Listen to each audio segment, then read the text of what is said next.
Hey everybody, welcome to the Hawkins Hellfire Collective. This is Zach Grubb, And Devin Grubb. and today we are talking about something that I know nothing about, or very little about. We're taking a break from our deep dives because we're going to have a 7th grade book report because I read a book and we're going to talk about it. Normally when we do these, we try to talk about a couple of different things. I know in the past, like I've had some comics to discuss and you've had a book to discuss. This time around, there really hasn't been much in the way of what's going on with Stranger Things outside of the books. No. So I feel like the books are like where we're getting any kind of new information, Yeah. and those are typically more your realm. Yes. Because you have the Hopper book. You never finished it. I didn't. Yeah. It wasn't really a Stranger Things book. Okay. It was a mystery novel starring Hopper that had nothing to do. It was literally just like a story of him when he was a cop in New York, Okay. which I'm pretty sure has been completely retconned, and that was even before they were doing retcons constantly. Gotcha. That book came out, and then like immediately afterward, they were like, "This is not canon." Gotcha. Well, we've read collectively. I didn't read what is the Max book called? Mad Max, Runaway Max. Max. I did not read that, but I read Rebel Robin. I read Flight of Icarus, and the one that we're going to talk about today, or that I'm going to talk about today, is One Way or Another. It is essentially, it says right at the top, it's a Nancy Wheeler mystery. The cover would make you think that it's Nancy and Robin. But Robin plays a much smaller part in it than you would be led to believe by the cover. It was also written by Caitlin Schneiderhan, who wrote the Flight of Icarus, which is the Eddie book. She was also a main writer on the show. So I would say, before I even get into details about the book, if you're going to read any of the Stranger Things novels, go for the ones written by her, because they reflect the most closely to the show, I believe. I do have the Dustin book. I'm excited to read that one, but I have other books to read first.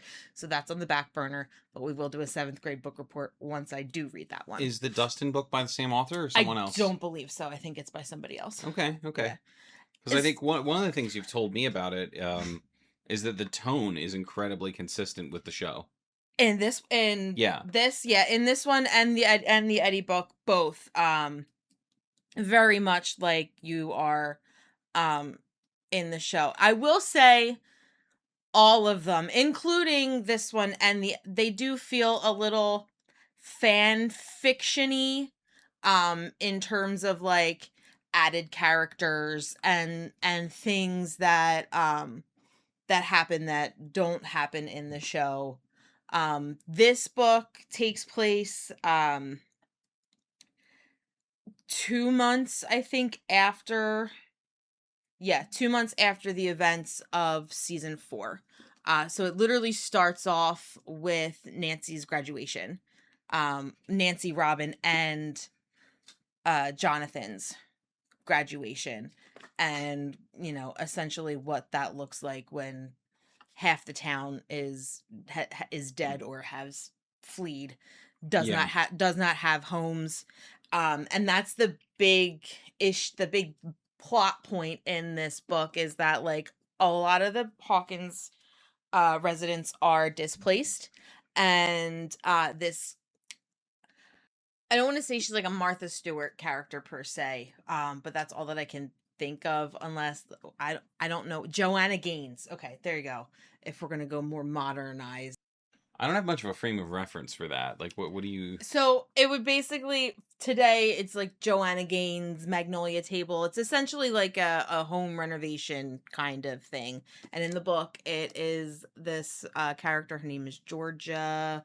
Oh, if I can remember the last name, I should know the last name. Georgia Miller, excuse me. And she runs a company called Hearth and Home. She used to live in Hawkins. She comes to Hawkins to help build these homes for the people who are displaced because of the quote unquote earthquake. Sounds like the character from the villain from the Addams Family animated movie. But she's not actually the villain. So Okay. we're gonna rewind a little bit. The book starts out, Nancy, Robin, Steve, and Jonathan are hunting Vecna. Nancy is still very much on the I need to find Vecna, to the point where this kid at graduation that is graduating with her is acting weird, and she thinks he's being Vecna'd. And that's kind of where Robin comes into play because he was a band kid. So she knows him. And then all of this stuff with the Hearth and Home people get brought into it because they find this kid, Tyler is his name. They find him, they're supposed to meet with him because he's going to tell them why he's been acting so weird or whatever, and they find him dead. Hearth and Home comes in because all of the houses that they have built so far, or most of them, few of them, I'm exaggerating, you get the point. The people who are living there are getting sick. And all of this kid Tyler had like a list of all their prescriptions and everything. Something that I thought was interesting because it's things that we talked about with the show. A lot of the questions when they find out that the people who are getting sick were in these homes that were built, well, how close are they to the rifts? The rifts. Okay. You know, even the cops are Nancy's working for the paper, so not the cops. The person that she's with at the paper is like, well, how close are they? You know, the ground essentially opened up 2 months ago. Who knows what's coming up from underneath? Which I liked that. So kudos to Caitlin. We were supposed to deal with that in season 5. Kudos to Caitlin being like, oh, well, you know, yeah, stuff was probably leaking in from the upside down. So they don't like necessarily rule that out as an option as to why these people were getting sick, which I really liked. So I assume that this is before they decide to place the big metal Band-Aid on top of everything that we see in season 5. Well, yeah, because by the time we see the big metal Band-Aid, everything's back to normal, it looks like. Well, season 5 starts 18 months after season 4. So then, like, the graduation, a whole year after this book, all of this stuff would have already happened. Yeah. This is happening. Season 4 is fresh. It winds up being that, like, this pharmaceutical company... Do we want to slap a spoiler warning? warning? We're going to slap spoiler warning on it just because, you know, if you want to read the book, I don't want to ruin it for you. But also, if you clicked on this episode, I assume that you've read the book. Either way, spoiler warning. We'll put a big spoiler warning in the description. I'll put a big spoiler warning in the Instagram post so you know not to even come to there if you haven't read the book and you wish to. I'm even going to add spoilers to the thumbnail. There you go. Long story short, before we get into, like, you know, some minute details and things that I liked, it's actually what is happening is a pharmaceutical company is using Hearth and Home to dump essentially toxic waste underneath of these buildings that are being built. Okay. And the particles or whatever from the pharmaceutical waste is leaking up into you know, into the air in the houses, and that is what's making these people sick. And this is what this kid Tyler had figured out because he had a list of all of the people, their prescription numbers, and they were all through this Primrose Pharmaceuticals, and they were the people who were doing it, which, big spoiler alert, one of the military people was tied to the pharmaceutical company, because the military is already here in Hawkins in the book.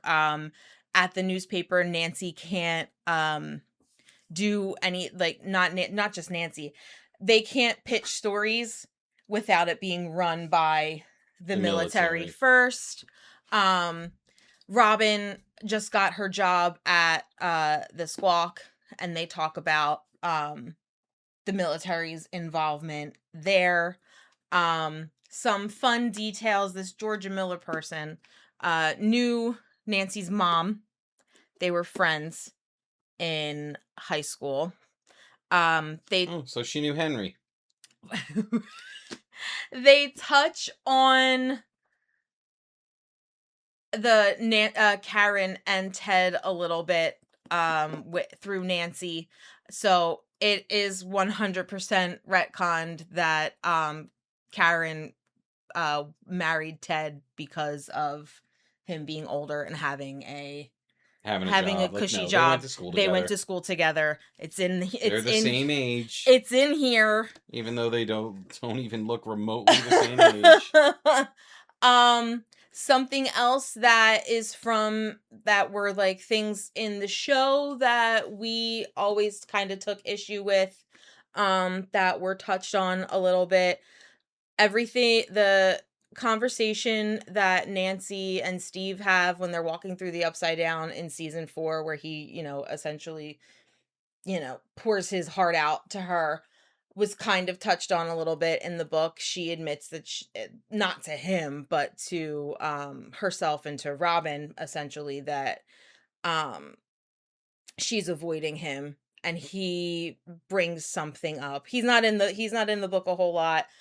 Jonathan is in it, but not as much as I feel like he should have been in terms of it being a Nancy book.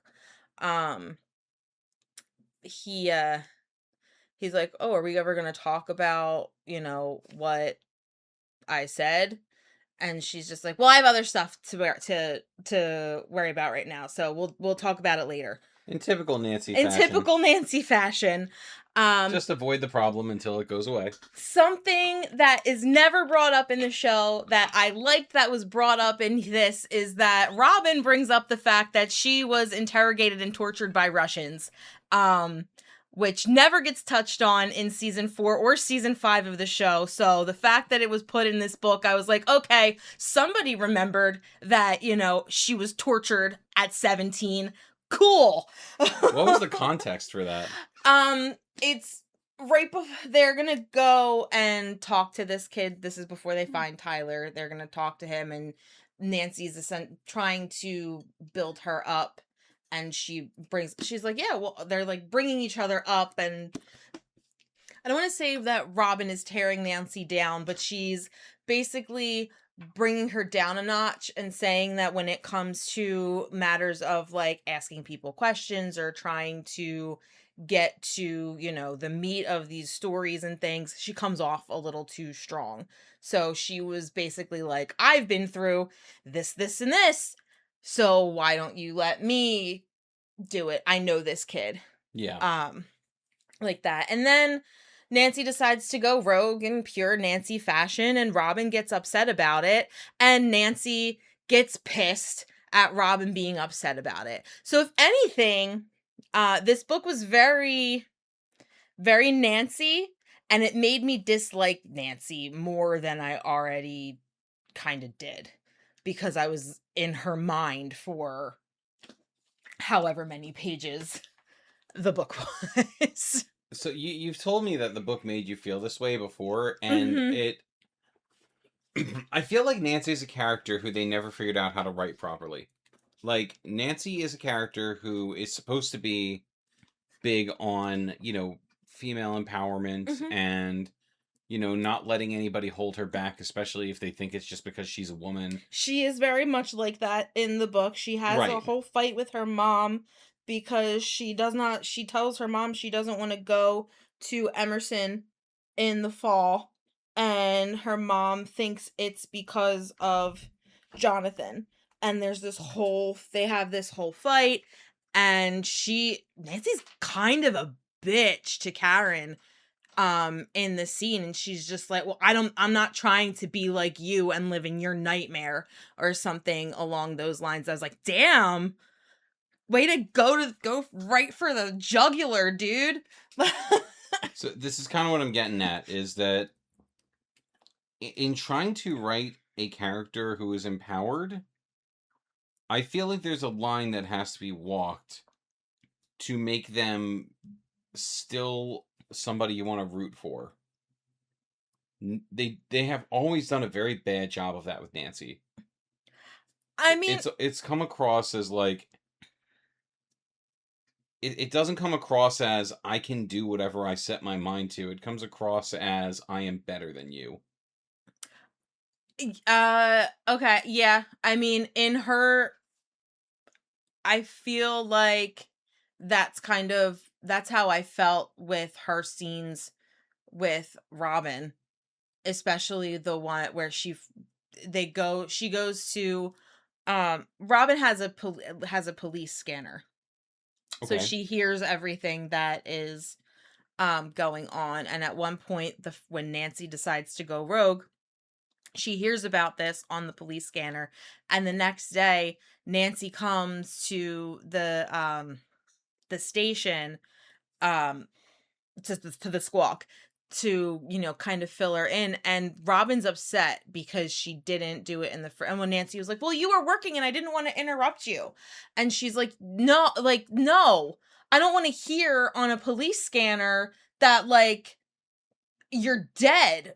Interrupt me. It's not a big deal.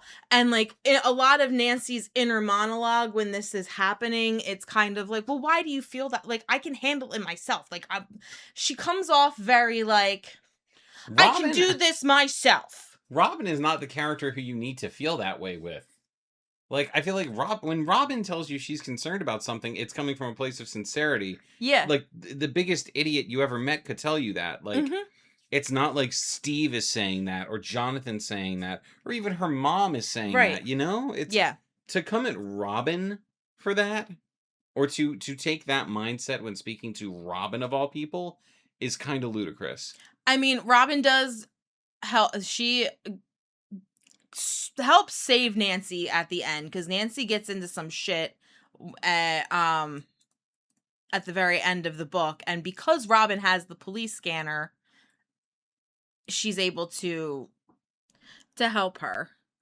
But yeah, I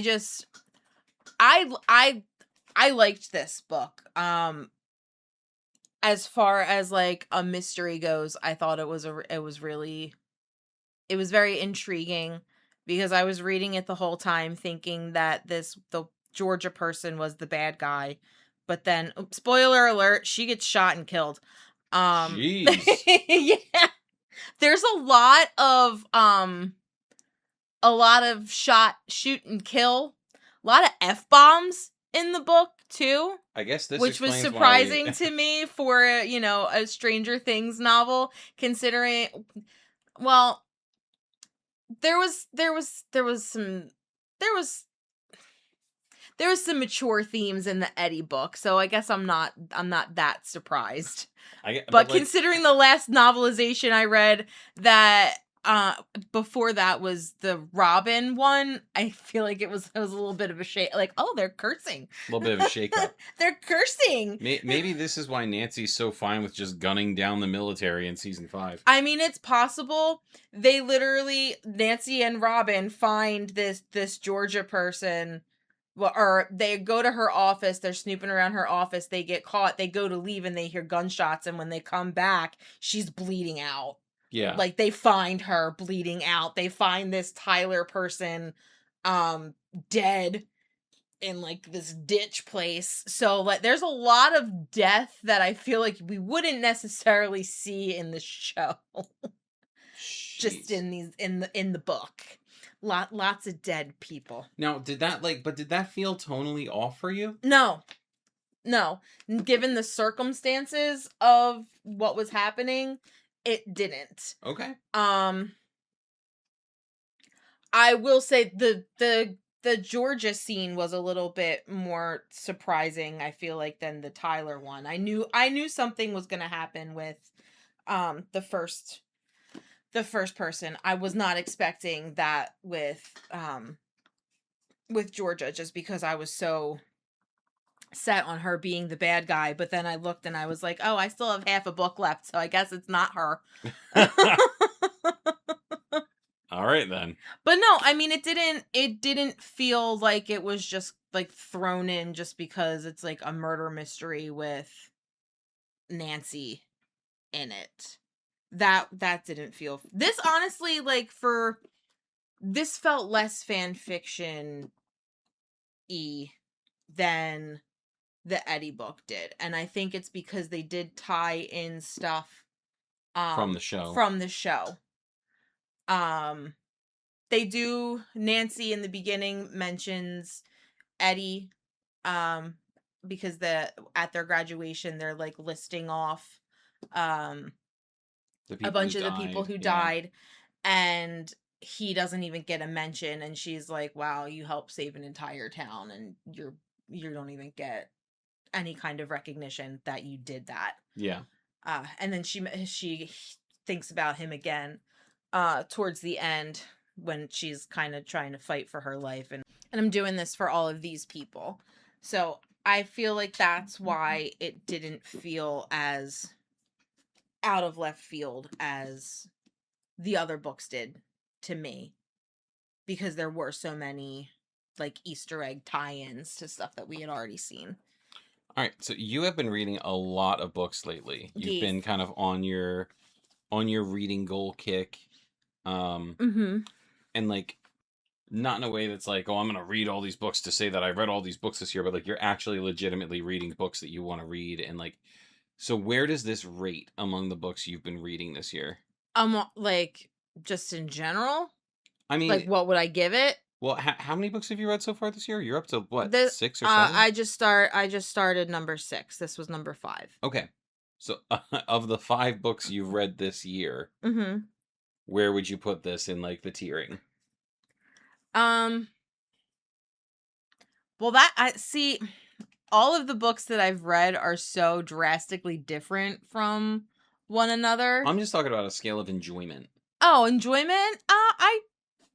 Okay, so if we're gonna do a scale of 1 to 10 on the of enjoyment, I would give it like a 7. I enjoyed it. As far as like book ratings go, because I've been keeping like a little like log of what I'm rating each book on a scale of like 1 to 5, I'd give it a 3. It wasn't bad. It wasn't bad. It was fine. If you're a Stranger Things If fan, you're a check Stranger it out. Things If fan, not, yes. maybe. If you're a Stranger Things fan, I would definitely recommend it. I mean, I didn't like the Robin book, but as a Stranger Things fan, if you want a little bit more insight into Robin, absolutely read it. Like, I would recommend all of the Stranger Things books that we have read to a Stranger Things fan. Really? Even that first one? I thought you really didn't. I didn't like the Robin book, but I would still recommend it to a Stranger Things fan just for more Robin insight. That's all. I didn't like that book, but it did give you details about Robin that are kind of important to how she starts out in season 3. Gotcha. Obviously I recommended the Eddie book, and I would recommend this one too. I mean, it's a decent little mystery. And then, yeah, obviously, if you're a Stranger Things fan, definitely give it a go. Like I said, it does have some tie-ins to, the season 5 and season 4 both, because it kind of is right in the middle. Do you think we're gonna keep getting these? Like, do you think we're gonna keep seeing Stranger Things books like covering time before or after certain seasons, or is this kind of like? Do you think this is where we end this trend with the Dustin book and the Nancy book, and like that's it now? I don't know. I personally, I would like more of them. I mean, if they do well, why not? They're all written by kind of the same authors. I think in my mind and a lot of other fans, it's like At what point do you stop milking the series, especially after the way season 5 went? Like, I'm with you. If the content's good, keep giving us good I content. mean, this was written. This has a 2025, I think. This is fairly new. Yeah, this was 2025. Mm-hmm. So this came out probably right before season 5 did. Right. I don't know. Like I'd be curious if Mike doesn't have a book yet. No. Will doesn't have a book. What would they possibly do for? That's I'm a just good question. saying, but like, he doesn't have a book. Jonathan doesn't have a book. Steve doesn't have a book. There should be a Steve There book. should be a Steve book. They gave Eddie a book. Eddie was a wildly unexplored, underexplored character. So, but like, where do you take any of the other characters at this point? Like, I can't imagine they're going to do too much between seasons. Tales from '85 is getting another season, so they'll probably stretch that show as long as they can. So they can't set any books during that time. But they can, because the creator of that show already said that it's not canon. It's soft canon. It's soft canon. But like, would people, in a sense that like the lore of the regular show does not really tie into the cartoon. would people want that though? Like, would people want to read stories that are supposed to be taking place at the same time as this cartoon that's considered this kind of soft canon situation? I don't know. I would, just based off of the fact that I know that the book would be more tied into the regular show than the cartoon. That's true. Because the books they would be tied into the show. Yeah. The OG, not the cartoon. Yeah, you're right. I'm excited to read the Dustin book. I love Dustin. So, do we know when that one's set? Yes, that is between 4 and 5? The start of high school. Oh, okay. So,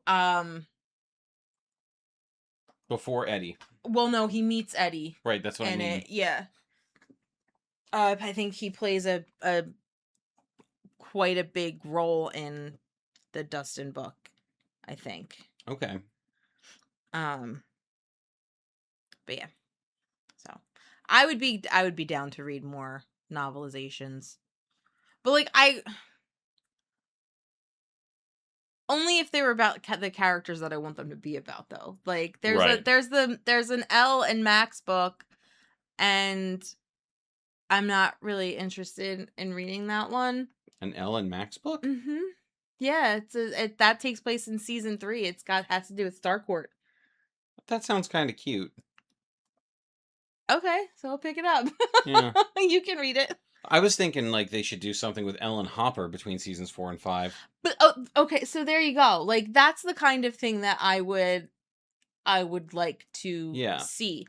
Like maybe that could even be the Mike book. Like, give us some insight into what happened between things, especially I feel like placing books in between season 4 and 5 is probably the best way to go moving forward, because I feel like a lot of people had a lot of questions about that time frame. And their questions they did not that didn't get answered, right? I'm not even saying they didn't get it. I'm saying the Duffers did not have answers for them. We had answers in here. So now other writers can step in and try to fix it. Yes. And I think like that's part of why I liked that. What I liked about this book is the fact that she did that. Yeah. She wrote for the show and was like, these are kind of things that are going to be, I'm going to touch upon them because as a writer on the show, I know they're not touched upon in the show. Right. So you read the book, it kind of explains away these things. Yeah. So, but yeah, I mean, take my book report as what you will. I'm really bad at I don't want to say I have bad reading comprehension, but I feel like I have a hard time relaying the information. articulating the information. You're fine. Yeah. You're fine. I do have one question for you. Okay. What's with the title of the book? What is One Way or Another referring to? She's going to get the story, figure out the issue one way or another, because she gets into a couple sticky situations in it, all for, the That's it. That's how I would interpret it as being, like, because she. I was wondering if there was more to it in the story itself, like. Oh, it's never that, like, it's not mentioned in the story or anything like that. In the Eddie book, isn't Flight of the Icarus a thing? Flight of Icarus? I mean, I took that title to be like, because he goes to California and everything, or wants to go to California, and goes with, winds up falling in with his dad to get money. He's flying a little too close to the sun. Okay, so neither of the books are like directly They're relaying not anything directly with their titles. No, it's just kind of like, oh, he flew too close to the sun and fell. Gotcha. By falling in with somebody that, he shouldn't have been associating himself with. And this, with the One Way or Another, she's going to get her story. She's going to figure it out no matter what it takes. One way or another, she's gonna do it. At least that was my interpretation of it. So basically what you're telling me is that this book is a Nancy Drew mystery. I mean, you could take it that way. Yeah. I mean, like, I feel like this one and Flight of Icarus, they're both written by the same person. They're also both about the older characters. So I feel like that's why they also have better titles than, like, Lucas on the Line, Runaway Max, Rebel Robin. Like, yes, Robin's book is about one of the older characters, but it takes place when she's only a sophomore. So she's younger. Mm-hmm. So it's a younger vibe to the story, whereas this one and the Eddie book, they're still young adult books, but they have more mature themes. I feel it, so it puts them up a little bit. Yeah. Especially in the titles. I mean, Dustin's is called The Dustin Experiment. So. What would you... so before we sign off, what would you name a Steve book? Oh my god. If we had a Steve book, what would you call it? I'm a survivor. I'm a survivor? Because he's a single mom who works 2 jobs. He does. By the end of the show, he's working 2 jobs. he's that Reba McEntire song. Yes, he is. No, I mean, all jokes aside, I really don't know. Because I don't know what it would be about. You know what I mean? Like, I feel like I'd need more... The Harrington Plight. The Harrington Plight? Yeah. What's the issue? It's gonna be about his family and where their dirty money comes from. Stop! Yeah, because we see Steve in season 1. He's rich. You're telling rich. me that rich kid is gonna go to be a coach and a health teacher with his family connections? Something's going on. Doesn't he's working at Scoops because he got cut off, didn't he? He did. He got cut off. Yeah. The Harrington Plight. Yeah. Where are we placing this book? It's got to be. Between what seasons? It's got to be between 4 and 5. It wouldn't fit anywhere else.